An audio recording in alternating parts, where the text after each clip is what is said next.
İranın da problemi nədir? İran zaman-zaman qonşu ölkələrə, elə Azərbaycana da İranın bəzi rəsmiləri çox absurd iddialar səsləndirilirdi Azərbaycanın mövqeyi ilə bağlı. Amma məlum oldu ki, İsrail neçə illərdir İranın daxilində hərbi bazalar qurub.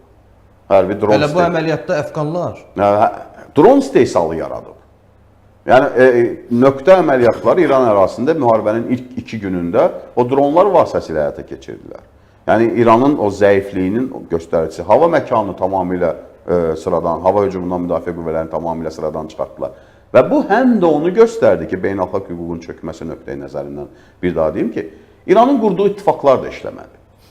Yəni, ittifaq odur ki, müttəfiqlik odur ki, sənə qarşı bir hərəkət olanda sənin yanında əlində silah duran ordu olur və yaxud dövlətlər olur. Nə Rusiya, nə Çin İranın yanında durmadı.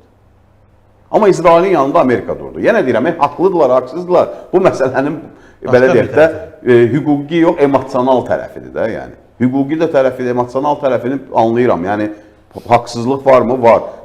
Ərazi bütövlüyünə müdaxilə varmı? Var. Hava sahanın pozulması varmı? Beynəlxalq hüququn tapdalanması varmı? Var. Hər şey var. Amma burada müttəfiqlik anlayışı ona görə önəmli idi ki, İsrailin yanında duran müttəfiq var, kömək eləyən var, hər bir cəhətdən dəstək verən var, İran tək qaldı.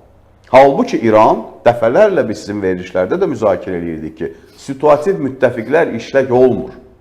Çinin situativ müttəfiqliyi oydu ki, İrandan sağmal inək kimi istifadə edirdi, 45 dollara neft alırdı, neftin pulunu belə, dəyərini belə valyuta şəklində vermirdi axı. 30%-ni valyuta şəklində verirdi, 70%-ni Çinin, belə deyək də, satılmayan mallarını İrana göndərirdi.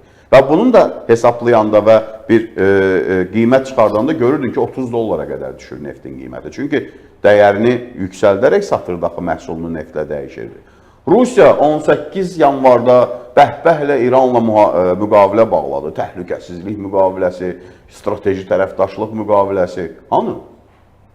Biri gəlib İranın yanında durmadı. Ona görə də situativ ittifaqlardansa artıq oturuşmuş, belə deyək, daxili qala xarakterli ittifaqlara keçid dövrü başlayır dünyada. Biz Azərbaycanla Türkiyə.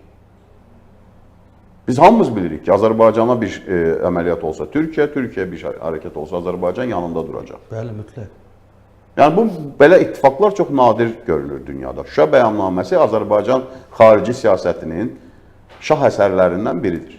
Çünki təhlükəsizlik konsepsiyasını və çətirini yaradan dəfələrlə biz sizin studiyalarda sizlə bunları müzakirə eləmişik. Azərbaycan buna nail olan yeganə dövlətdir, yeri gəlmişkən postsovet məkanında. Və yaxud da Koreya ilə Amerika. Bunu da demək olar. Cənubi Koreya ilə Amerika. Cənubi Koreyada 30 min Amerika əskəri var, onlarla, yüzlərlə raketi var, hətta nüvə silahı var və bu ittifaq Cənubi Koreyanı qoruyur. Və yaxud da son İsrail-Amerika, yenə deyir. Yəni, belə müttəfiqliklər, belə ittifaqlar var, amma Avropa Birliyində belə müttəfiqliklər yoxdur. Məsələn, Ukrayna misalında biz gördük ki, yardımlar da olsa, kömək də olur, bəli, indi inkar etmək olmaz. Amma vuruşan qəhrəman Ukrayna xalqıdır. Biri əlinə silah götürüb gəlib Ukraynanın yanında durmadı. Amma Şimali Koreya gəldi, Rusiyanın yanında durdu. Açıq aşkar. Dedi, mən vuruşuram. 14 min əskər göndərdi. Göndərərdi də Fransa. Göndərərdi də Almaniya. Göndərə bilmir. Bax, indi elə bir dünyaya gəlib çatmışıq ki, beynəlxalq hüquq tamamilə çöküb, güclünün hüququ çox təəssüf ki, təsis olunur.